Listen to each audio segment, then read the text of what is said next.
하나님의 말씀은 신명기 19장 1절에서 6절 말씀입니다. 내 하나님 여호와께서 이 여러 민족을 멸절하시고 내 하나님 여호와께서 그 땅을 내게 주심으로 내가 그것을 받고 그들의 성읍과 가옥에 거주할 때에 내 하나님 여호와께서 내게 기업으로 주신 땅 가운데서 내 성읍을 너를 위하여 구별하고 내 하나님 여호와께서 내게 기업으로 주시는 땅 전체를 세 구역으로 나누어 길을 닫고 모든 살인자를 그 성읍으로 도피하게 하라. 살인자가 그리로 도피하여 살 만한 경우는 이러하니 곧 누구든지 본래 원한이 없이 부지 중에 그의 이웃을 죽인 일, 가령 사람이 그 이웃과 함께 벌목하러 살림에 들어가서 손에 도끼를 들고 벌목하려고 찍을 때에 도끼가 자루에서 빠져 그의 이웃을 맞춰 그를 죽게 함과 같은 것이라. 이런 사람은 그 성읍 중 하나로 도피하여 생명을 보존할 것이니라. 그 사람이 그에게 본래 원한이 없으니 죽이기에 합당하지 아니하나 두렵건대 그 피를 보복하는 자의 마음이 복수심에 불타서 살인자를 뒤쫓는데 그 가는 길이 멀면 그를 따라 잡아 죽일까 하노라. 아멘. 오늘 도피성에 대한 모세로부터 하나님께서 주시는 그러한 말씀이 기록되어 있습니다. 도피성을 왜 하나님께서 만드셨을까요? 이스라엘의 도피성은 요단강 동쪽에 3개, 요단강 서쪽에 3개를 두셨습니다. 도피성은 사람들이 빨리 갈 수 있는 거리에 두셨습니다. 6곳에. 계산을 해보면 한 32km에 하나씩 이렇게 도피성을 두었다고 합니다. 또 도피성 가는 길은 넓게 했습니다. 왜 그랬을까요? 쉽고 빨리 가게 하기 위해서. 오늘 본문에 보니까 길을 닫고 이거를 잘 조성을 했다는 것이죠. 넓고 또 가깝게 또 편말을 세워두었다고 합니다.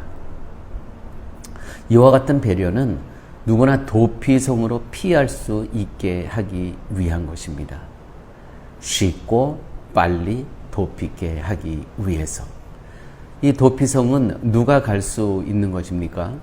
살인자인데 부지 중에 누구를 살인을 했습니다. 그런데 부지 중에 자기도 모르는 그러한 의도성이 없을 때 그의 이웃을 죽였을 경우입니다. 오늘 본문에 나오는 것처럼 가령 사람이 그 이웃과 함께 벌목하러 살림에 들어가서 손에 도끼를 들고 벌목하려고 찍을 때에 도끼가 자루에서 빠져 그의 이웃을 맞춰 그를 죽게 함과 같으니라. 바로 이런 경우에 물론 살인을 했지만 의도성이 없지 않습니까? 그래서 이 사람은 빨리 쉽게 도피성으로 도피하게 되면 그는 살 수가 있었다는 것이죠. 하나님은 도피성이란 제도를 통해서 이스라엘의 기준은 하나님의 긍휼과 사랑임을 가르쳐 주시기 원했던 것입니다. 그래서 억울하게 죽은 자와 실수로 죽이게 된 자를 등장시킵니다. 실수로 사람을 죽인 자가 목숨을 지킬 수 있는 곳은 오직 도피성 한 곳뿐이 없었습니다. 그것만큼은 자기의 생명을 보호받을 수 있는 곳이었죠. 그리고 억울하게 죽은 자의 가족도 살인자가 도피성으로 피했을 경우만큼은 복수를 할 수 없었습니다. 그러나 이 경우 보복자가 하나님의 말씀에 순종했을 때만 가능한 일이었습니다. 여러분 생각해 보십시오. 내 부모가 물론 의도성은 없지만 실수로 죽었습니다. 그러면 보복하지 않겠습니까? 내 아내가 또 이렇게 죽었습니다. 보복하지 않았겠습니까? 그런데 하나님의 긍휼과 사랑에 순종했을 때만 이 보복자도 거기에 순종할 수 있었다는 것이죠.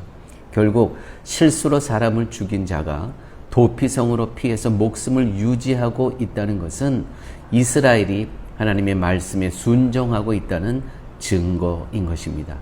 결국 실수로 사람을 죽인 자는 제사장이 거하고 있는 도피성에서 제사장의 은혜와 보호로 자신의 생명이 유지됨을 알아야 하고, 억울하게 죽음을 당한 자의 가족은 도피성으로 피해서 제사장의 은혜 안에 있는 자에 대한 복수를 포기함으로써 모두가 제사장의 은혜라는 방식에 순종해야 했던 것입니다. 제사장은 하나님의 자비와 사랑을 보여줍니다. 따라서 하나님은 도피성을 통해서 이스라엘은 하나님의 자비와 사랑이라는 원칙과 기준 아래 살아가야 할 백성과 나라임을 가르쳐 주셨습니다. 그리고 하나님 나라 확장이란 바로 이 도피성 정신 아래 굴복하는 자가 늘어나는 것을 의미하는 것입니다. 나의 탐욕으로 하나님의 나라가 확장되는 것이 아니라 이 긍휼과 사랑의 정신이 확장되는, 이렇게 도피성이 많아지는 것, 이것이 바로 이 도피성 정신으로 살아가는 백성이 많아지는 것, 이것이 바로 하나님 나라의 확장이라는 것이죠. 이스라엘이 하나님의 주신 땅에서 하나님을 사랑하며 명령대로 행할 때, 즉 도피성의 정신으로 살아갈 때 도피성의 정신이 세상으로 확장되어 간다는 뜻입니다. 신자로 인해서 도피성의 정신이 드러나는 것, 이것이 바로 하나님 나라를 위한 삶이 된다는 것이죠. 여러분, 도피성의 실체는 누구입니까? 도피성의 실체가 바로 예수 그리스도시라는 것이죠. 따라서 예수 그리스도 안에서 산다는 것은 도피성 안에 거하는 것입니다. 안식을 누릴 수 있는 유일한 것이 바로 예수 그리스도, 피난처 대신, 안식처 대신, 도피성 대신 예수 그리스도 안에서만 우리는 안식할 수 있다는 겁니다. 도피성에 피한 자는 제사장이 죽으면 자유를 얻어서 세상에 나올 수 있었습니다. 죄 없는 자로 나올 수 있었다는 것이죠. 따라서 도피성 대신 예수께서 우리의 죄를 대신 지시고 죽으심으로 말미암아 우리는 그리스도 안에서 죄 없는 자로서 자유함을 얻을 수 있었던 것입니다. 자유함을 얻었다는 것은 용서하심의 은혜와 긍휼의 삶이 기준이 되어서 그를 이끌어 간다는 의미입니다. 미움과 복수에 사로잡혀서 살아가는 것이 아니라 은혜와 긍휼하심에 사로잡혀서 용서라는 자유 속에서 살아가게 되었다는 것이죠. 이들은 용서하라는 법을 지키는 것이 아니라, 그것은 용서하라, 이게 벌써 율법 아닙니까? 그 법을 지키는 것이 아니라 제사장 대신 예수 그리스도 안에서 배우게 된 긍휼과 은혜에 의해서 이끌려 갈 뿐이라는 것입니다. 이게 바로 복음의 삶, 은혜의 삶이라는 것이죠. 이것이 곧 하나님의 나라인 것입니다. 하나님이 이스라엘에게 주신 땅은 열심히 노력하고 일해서 부강한 나라로 만들려고 주신 땅이 절대로 아닙니다. 지금 이스라엘이 하나님의 은혜로 들어온 땅은 죄에서 용서받은 자만 살 수 있게 하신 용서의 땅임을 기억하셔야 됩니다. 은혜와 긍휼이 살아있는 땅. 여러분, 은혜와 긍휼이 살아있는 땅은 내 노력으로 될까요? 성령의 역사하심이 작동되어야만 은혜와 긍휼과 진리가 살아있게 된다는 것이죠. 이 전적인 성령님의 도우심과 역사하심입니다. 주님의 긍휼과 은혜가 나타나는 일이라면 내 개인의 유익점은 포기할 수 있어야 됩니다. 이것이 내 노력으로 가능할까요? 안 되죠.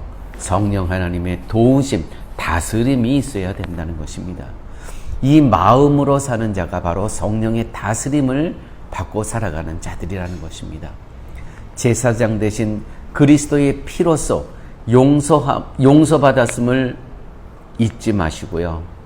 이제부터는 그리스도 안에서 살아가게 된 여러분들을 통해서 하나님 나라의 기준이라 할 수 있는 긍휼과 용서의 모습이 마음껏 나타나는 그러한 복된 인생 사시기를 예수님의 이름으로 축원드립니다.